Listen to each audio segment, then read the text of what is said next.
Alright, welcome back guys. Like I said, this week I was hoping to get to the fuel tank, but what I did was I drew it all up and what's going to fit in that space, and I kind of stopped on getting it bent up because I don't know exactly what I'm doing for fuel pump yet. I might be changing what I originally had planned because the stock alternator on this may not be able to put out enough, so I'm kind of holding off on that. So what I also did was I got all of my half shafts cut apart in order to build my CVs, and I had to send those to the machine shop because my lathe would not cut that stuff. It's too strong, or it's too hard. So then I had to come up with something else to do, and I figured let's go back into the steering system and let's put 2 chains on it instead of 1, just to be safe. And then I'm going to do some sort of a tensioner in there as well that's maybe a little bit easier than sliding that one thing apart. So that's where we're at right now, and let's dive in.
Getting a little bit late.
Alright, so the camera died somewhere when I was welding that.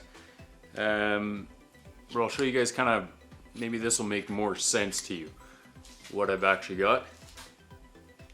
So I've got my sprocket itself sitting here that's going to be pulling down on it, and then I've got my two sleeves.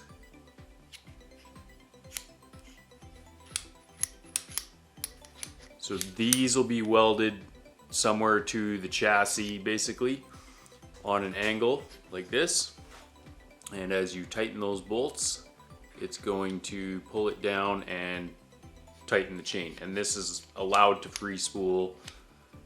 We're not talking about something that's sitting there spinning all the time. It's just moving, you know, a couple of turns and then a couple of turns back as I'm steering. So that's where I got with that. And I went to go and mount it, and I kind of second guessed myself on the steering, and I'll show you guys why. So originally, the steering box was pretty much way back here, and not such a big deal until you look at the outside tire. The angle here between those two, the outside tire is going to have the most pressure on it. So when this was back way over here, the angle this arm came in was pretty substantial. So I am looking at seeing if I can move this up as far as I possibly can, and in that position trying to, you know, redo the steering so that I don't have bump steer again. So that's where I'm at, and it's probably gonna take a whole bunch of time again. Already I know that I have to move this bracket up. So I'm just playing around with different locations right now.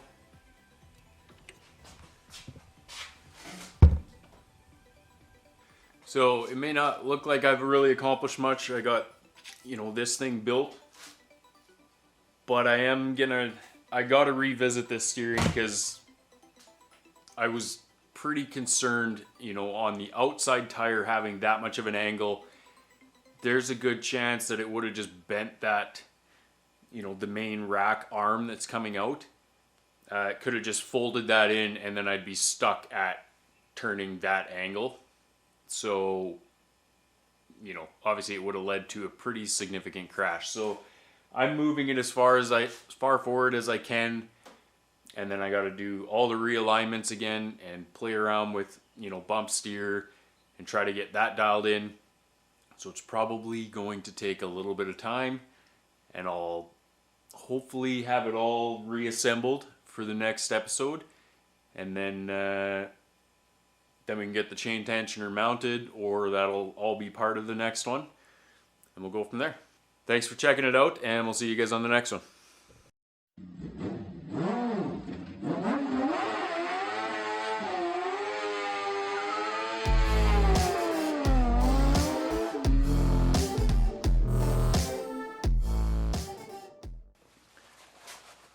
Okay, it's been like another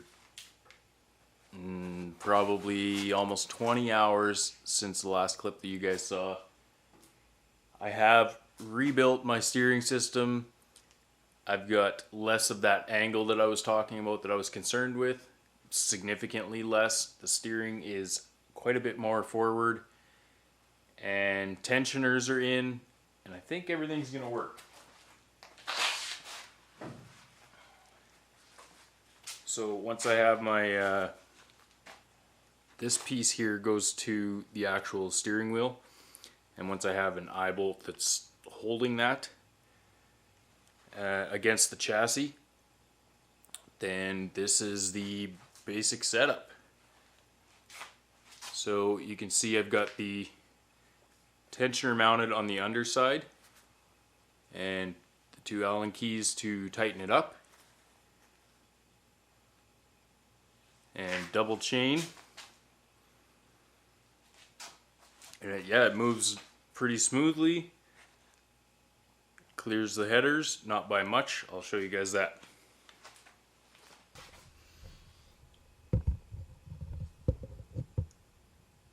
Alright, hopefully you guys can see.